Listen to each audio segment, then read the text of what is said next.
నమస్తే పెద్దయినా, మీ పేరు? మా పేరు అన్నయ్య. అన్నయ్య, ఏం చేస్తుంటారండి మీరు? ఏంటి లేదండి, నిన్నలు వ్యవసాయం పని కూలి పని చేసేవాళ్ళము. మరి ఇప్పుడు కాళ్ళు చేతులు పోవడం కాబట్టి ఎక్కడికి వెళ్ళాం, ఇంటికాడే ఉండడం. ఇప్పటి వరకు పనితీరు ఏ విధంగా ఉంది ప్రభుత్వం? ప్రభుత్వం ఇప్పుడు పరిపాలిస్తుంది తెలుగుదేశమే. ఎట్లా ఉంది పనితీరు చంద్రబాబు? పర్వాలేదు, బాగు. ఇప్పుడు మాకు ఇచ్చింది సక్రమం జరుగుతుంది. అన్ని విషయాలు బాగున్నాయి. ఏమేమి బాగున్నాయి మీకు? మాకేంటి బాగున్నాయి, రేషన్ ఇస్తున్నాడు, పెన్షన్ ఇస్తున్నాడు, అదంతా భూమి పోతే డబ్బులు వేసినాడు, మాకు అన్ని వేసాడు. మొన్న తుఫానికి మాకు కొంచెం భూమి కదా 2000 వచ్చినాయి. అదంతా ఆడపిల్లకి ఇప్పుడు ఇదే డాక్టరీ వాళ్ళకి 10,000 వేసినాడు. మరి మాకు ఇంకేటి కావాలి, అంతకు మించింది ఇంకా మాకు కావాలి, అంతకు ఇచ్చిన వాళ్ళు ఉన్నారు. మాకు అదే కాలక్షేపం మీద రొటేషన్ గడుస్తుంది అంతే. పెన్షన్ వస్తుంది. మరి అదే వాడుకోవడం, ఏం పని చేయలేము.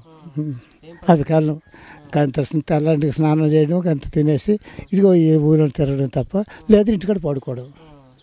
దృష్టి మరి కళ్ళు 2 ఆపరేషన్ అయిపోయినాయి. కళ్ళు దృష్టి పని సరిగ్గా ఉండదు. ఒకటి ఇక్కడ అదే రాడిపేట, ఒకటేమో శంకర్ ఫౌండేషన్.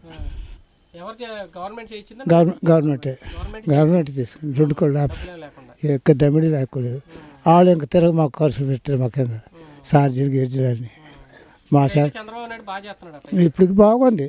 అదంతా ఎవరు బాగుంది ఎవరైనా చెప్పలేము. పరిస్థితి అలా మాట ఇప్పుడు ఏమి వాటి లేకుండా అంది. అంత నాకే కాదు, అందరికీ అంతున్నాయి, అందరికీ అంతున్నాయి. రోడ్లు వేసినారు, రోడ్లు వేసినారు. మంచినీళ్ళు ఉన్నాయి, కొలాయిలు ఇంటింటికి వేయలేదు. ఒక దగ్గర వేస్తే మేము తెచ్చుకుంటుంటాం. ఇల్లు ఇక్కడ ఒకటి ఉంది, ఇల్లు ఇక్కడ ఒకటి ఉంది, ఆయన వెళ్ళి తెచ్చుకుంటుంటాం. అదంతా ఇక్కడ నువ్వు ఒకటి ఉంది. ఇదిగో మాకు మొన్నే వేసినది రోడ్డు. అంత పర్వాలేదు. థ్యాంక్ యూ పెద్ద.